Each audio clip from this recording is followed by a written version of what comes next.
Welcome back, peeps. Just finished our probably our last fleet supply cruiser that we'll have to do. Hopefully, kind of over them now, to be honest. We're nearing the end game, and we're just gonna tackle on a colony. I mean, I'll give you an overview of like my objectives so far. So we want to tackle at least one colony because I do want to show you guys a colony in Superhuman, and I'm hoping to get an artifact site. It really just depends. Like, if I finish all my research before the first artifact site actually appears, then I probably won't worry about it. But I'm hoping it should. If everything goes well, it should. One will probably appear next month. And so yeah, one colony, one artifact site, and then of course Teleth itself.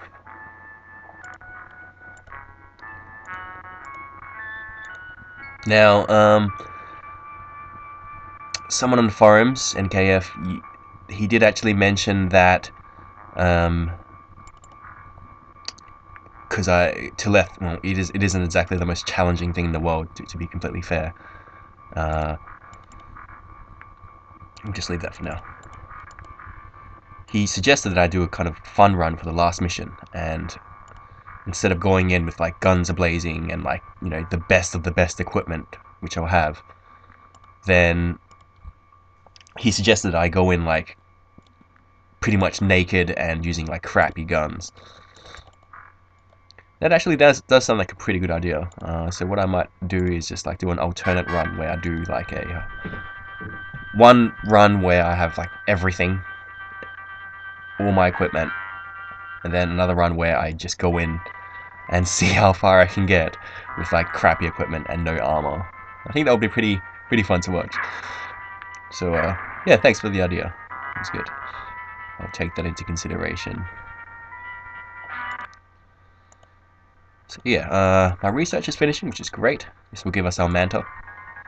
No, this will give us our manta, the next one. Of course, the manta is equivalent to the firestorm, I think it's called. Just kind of occurred to me that it might be... I just assumed that the people that will be watching this Let's Play are the people who have played TFTD. Then it just kind of occurred to me that maybe some people either have just played the normal XCOM, the first one, or haven't played this at all, so I do apologize if some of the things that I've been saying are a bit confusing because of that. So I'll try to keep that in mind when I'm talking from now on. Okay, so we're taking out a few subs from this fourth base here. So what we need to do is make sure it's completely guarded up, which it isn't right now. Because obviously the more subs you take down from a particular base, the higher chance that they're going to attack it. So, the reason why we use human guards instead of static defenses is because it's quite simple. Got to transfer some weapons there as well, don't we? It's quite simple. I think it's actually a bug, but if you have static defenses, right? Say like a PWT defense, and then you successfully shoot it down while it's trying to infiltrate your base, then what's going to happen is they'll keep sending ships over and over again, non-stop. And not only is that annoying for me, but it's obviously not fun to watch as well. So the only way to avoid that is to actually set up, you know, human-based defenses, and then just take it down yourself, finish the mission, and then that will stop them temporarily. Plus, it's kind of like a win-win situation anyway, because say you have static defenses actually set up, and then for whatever reason they don't actually, they miss or something, and then the aliens actually get through, and then you don't have any guards there. That's going to be bad news because you just lose the base straight off the bat, just like that. You go down and you don't even get to, you know, put up a fight. So this is a win-win situation. You can protect your base, you know. You can protect your base, you know, with you actually going down with a fight at the very least. And of course, you can stop their subs from coming altogether for a while. So, and of course, base defenses as well cost a lot of money compared to Aquanauts. So there's our manta. great ship, but we're not going to make any just yet. Now, ideally, I want to research either the MC Reader or the new fighter transporter. But I'm not 100% on this, but I've had games where they bug out if you research something before you have the next thing in the research tree line available, if that makes any sense. So to clarify, the next thing after the MC Reader is you need a live Tassif to get the Disruptor, and I don't have that. And the next thing after this is you need a Lobsterman Commander to get the Leviathan, which is the final ship, and I don't have that either. So I'm not going to risk that just yet. So what I should get is, I will have my Lobsterman Commander very soon though, so it's not a big deal. You know what, let's just go get Gorse, because we can go make some money with it later on. So yeah, I don't think it will lead to a bug from what I've read. We can get our Sonic Displacer in a sec. I don't think it will actually lead to a bug, but you know, in this is a Let's Play, and I don't want to take any risks at the same time, because like, it will suck for you guys to watch, you know, this far ahead, and you know, me to have to stop because of a stupid bug. So we'll just make sure we're 100% safe from bugs. That's one of the big things about this game, which really kind of annoys a lot of people. The fact that it's got a lot of bugs in it. Also, someone did actually make a comment on one of my other videos about chrysalids. Yes, this game does have chrysalids. Of course, they're not called chrysalids. They are called tentacles, and they are actually worse than chrysalids because they do pretty much everything the same. They one-hit kill you, even through armor. And of course, they turn your guys into zombies, and then the zombies, if you kill the zombie, they turn into a fresh new tentacle. So it's exactly the same, except that they can fly. So floating armor does not protect you from tentacles. And of course, in my opinion, they look a lot scarier as well. The good news is that they're actually not weak. I guess you could say they're vulnerable to a lot of things, like grenades, thermal shock launchers, even Sonic. The only thing you have to be careful about is, in Superhuman, their armor from the front is actually quite high. So whenever you try to shoot them, always try to get them from the side, back, or below. Is my Sonic Displacer ready? Okay, it's still going. I'm just going to wait for that before I just re-equip my Triton, because I'm going to have to do a lot of rearranging.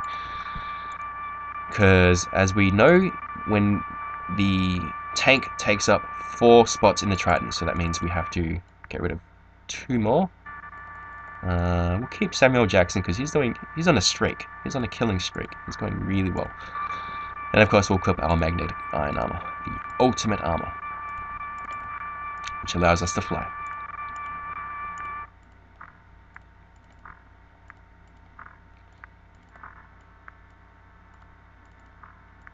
And that is looking good. That is looking really good. So there's our tank, and then, you know, obviously the cost of that is 4 troops, but for a Sonic Displacer, it is absolutely amazing. It's very much worth the 4 troops. Pretty much unlimited ammo, unlimited energy. Okay, so we're going to prepare for our first colony. So what we do have now is 4 scouts, same arrangement, thermal shock launchers with vibroblades, 5 snipers with cannons, and 1 DPL. That should do the trick. Yeah, that looks pretty good. Alright, so we are officially ready for our colony. Now, let's just flip this around somehow. Can we flip it around? There we go. There we go. Okay, so there's 2 colonies here. This is a Gillman colony, and this is a Lobsterman colony. Of course, we want to take out the Lobsterman colony because Gillman are easy to farm, and, well, it's closer anyway. The Gillman colony is closer, so it's win-win for us. Now, the big difference between the colonies in this compared to UFO defense is, unfortunately, in TFTD, the colonies are always the same type of aliens. So, even though this is a Lobsterman colony, it's still going to be, there's 2 levels to it. The first level is Tassif, the second level is Lobstermen. It's always going to be like that, even if it's an Aquatoid colony. So it's a bit silly in that retrospect, but, you know, can't really do much. Compared to, say, UFO defense, where, you know, a floater colony is full of floaters. So, it's a bit of a shame. Bit of a shame. Okay, we won't send out Jason as a scouter because he's our captain. He can, however, have our... Nah, he'll have a cannon. Okay, Jigglypuff can be a scouter. Max King, no. Yeah, he's got enough strength, he'll be okay. He can be a scouter.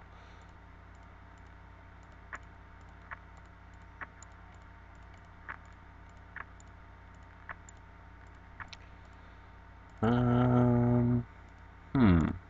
34 strength, 37 strength, 27, Samuel Jackson. He's the clear winner with 40 strength.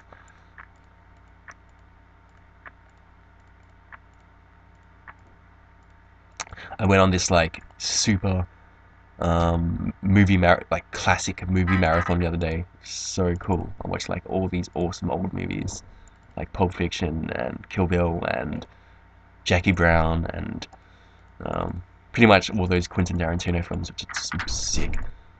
And Samuel Jackson is in a lot of them, and he's such a good actor.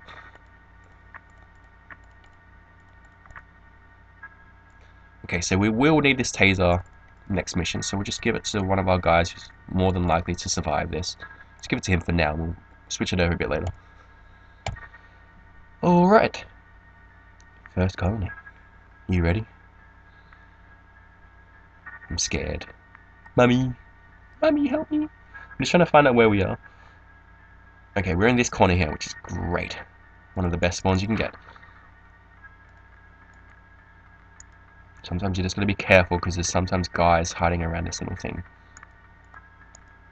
Oh, not this time. Alright, so we'll just take it nice and slow and cautious. Oh, okay, that was a bad idea for me to float up with my back turned. Just sloppy, really. Not enough time units, great. What am I doing?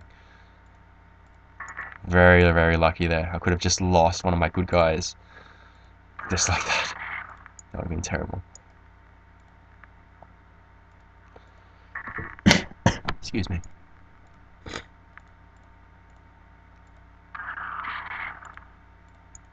Okay, this guy just won't go down for some reason.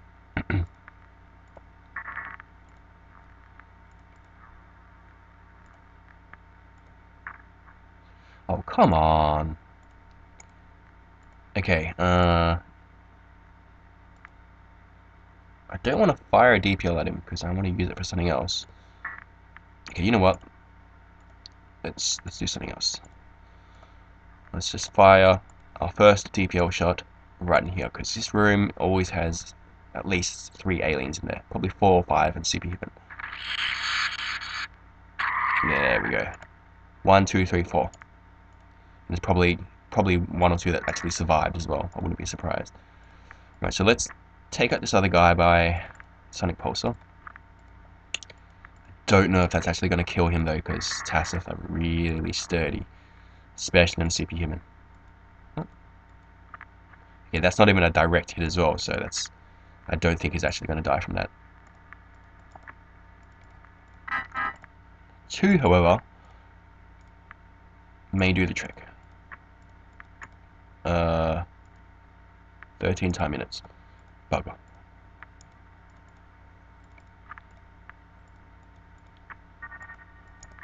Okay, that should be right.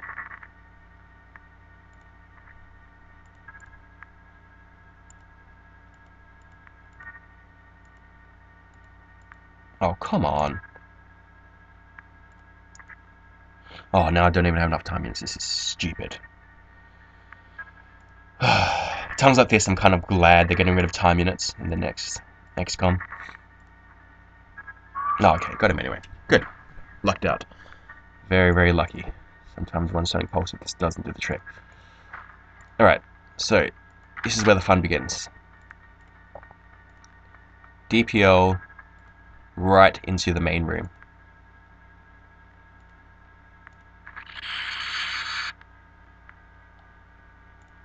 And what we'll do is we'll send our tank in and position all our snipers ready to pwn. Okay, so that is the TFTD chrysalid, little ugly brain thing, and probably the most feared alien of this game.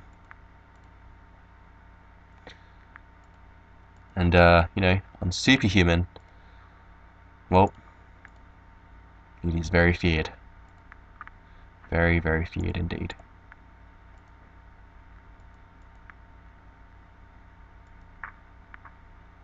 Oh, come on.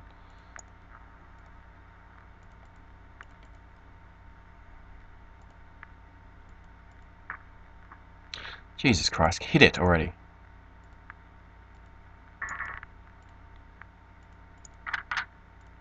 Okay, you know what? I'm not too scared because it's so far away. And even though it's Superhuman and they have a lot of time units, they don't have that much time units. It probably will have enough to actually hit my tank, but exactly like UFO defense, tanks are immune to the zombifying of it. However, on Superhuman, and I believe perhaps the second hardest difficulty as well, they can actually damage the tank. But it's really not much. I think I've only lost a Sonic Displacer once to a Tentacle. Look at it. There, look at it. There it goes. Whoa, nope, turned around. He's scared. He's scared.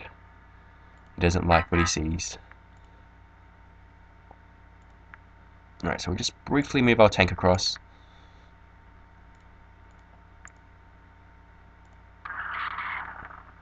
Yeah, so I think only once I've lost a tank to tentacles, and that was on an artifact site where anyone who's done an artifact site knows there's like a million tentacles in the control room. You know, let's check it over here as well. Sometimes there's aliens here. There we go. Good thing we did. Alright, so we can't seem to get him, so we'll do this. We'll target our own guy and hopefully it just bounces off. It's quite far away, so he'll be taking very, very minimal damage. But he's already been hurt by that first shot. Alright, well, apparently not. Doesn't matter, I'm not too scared. Because tanks are invulnerable. Gotta be really careful with this DPL because one false move and it is all over. Great. Alright, so we're just slowly weaving our way into the control room. In the meantime, we'll just make sure our flanks are covered as well. Last thing we want is a guy with a DPL just flanking us, and, well, that's a good game as well. That's the big thing about alien colonies. You could be doing really well, and then one unlucky Disruptor pulse launcher shot, and, well, it's over.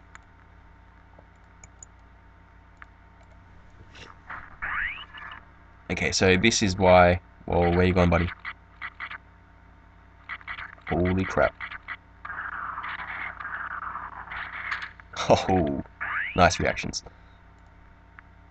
Yeah, so this is why you need high MC, and this is why you should never ever do a colony until your guys are screened.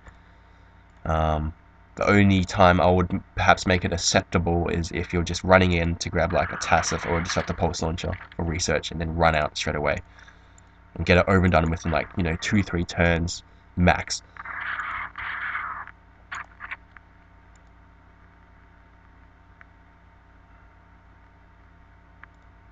But yeah, that's the only time, and even so that can be quite dangerous because sometimes they're kind of random with when they actually start mind controlling.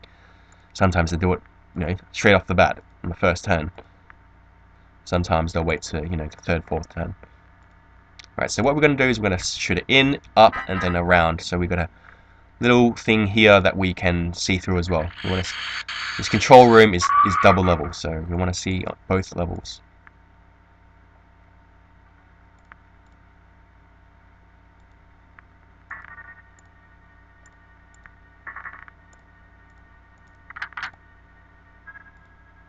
you know what, we should probably send one more scout out this way, because we're not really covered on the flank here. Better for one scout to get shot at than the whole team.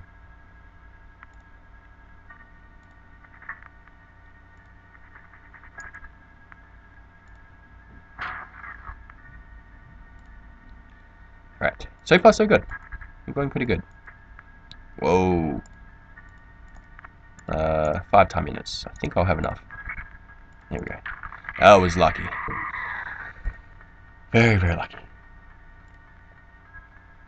Alright, so it looks like we've cleared out a lot of the control room already. I wouldn't be surprised if there's, you know, a couple more still. There we go. A couple more just lingering around. And you can see here, like, all these Tasseth, they don't actually have any weapons, and, well, it doesn't mean they're not dangerous, because when they don't have weapons, that's when they're going to start mind controlling. And even though my guys... Oh, there's a guy there. Even though my guys are MC screened, you know, on Superhuman, their MC strength is so high that it's still, you know, a danger. It's still very much a danger.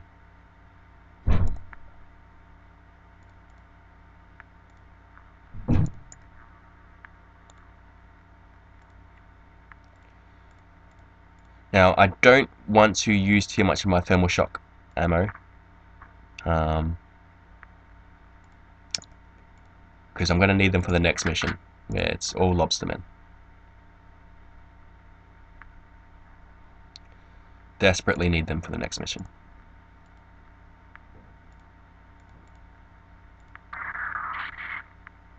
Alright, so let's hang back from here. Let's hang back. Whoa, the hell is that? Oh, there's a guy there. I don't think we can kill him. That's right, that's fine. He doesn't have a weapon anyway. Excuse me. Right, so we've got another teleport in the main room.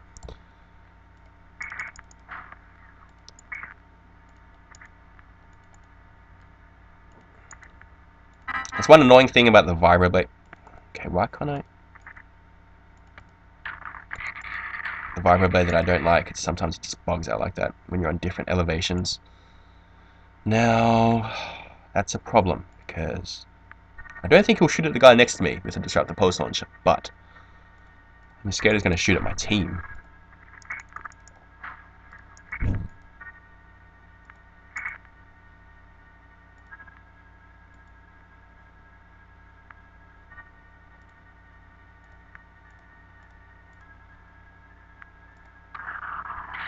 Good shot. What's his accuracy? Yeah, it's 60, that's not bad. He's been going really well. Alright, so 2 ways we can beat this. First way is to kill all the aliens. And the second way is to get everyone on these yellow squares to advance to the next level. Now we are just going to go for the fast way.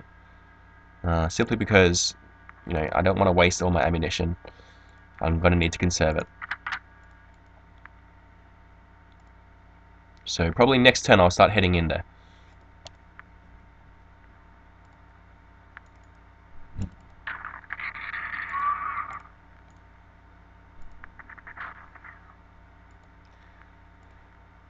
Yeah, I think, like, once you have your Leviathan set up and, you know, you've got, like, everything researched. I do have everything researched pretty much, but I don't have my Leviathan, which means that I'm 2 tanks down, and, you know,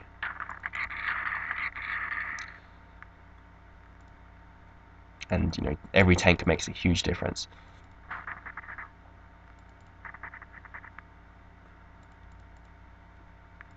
So we're just going to make a run for it, which is fun too, because I don't think you actually get the equipment from the first level anyway, unless you clear out all the aliens on the second level, and that is a complete bitch to do, because the second level is just, it's a big mumbo jumbo. It's just so annoying.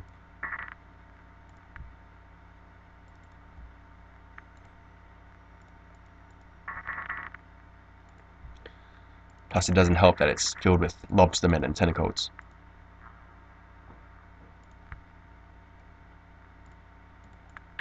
Okay, so we'll just take a quick peek, make sure it's all clear, and start heading in. We'll take a peep over here as well. Okay, that looks good. Alright, I think it's pretty safe for everyone to just trot on in there.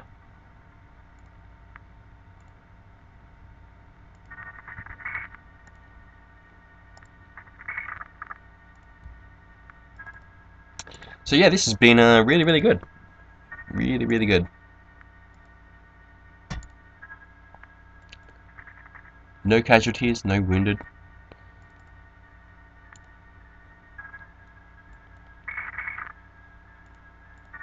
And making our way to the exit now.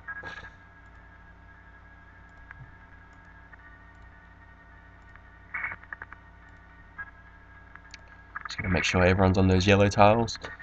Don't want to leave any man behind.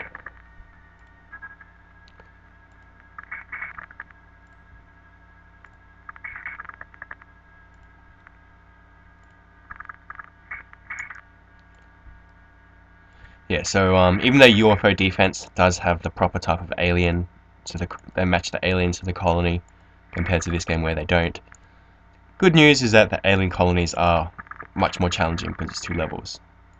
And of course, I don't think XCOM has anything like XCOM 1, sorry, has anything like the Lobster Man, who is like, well, very durable.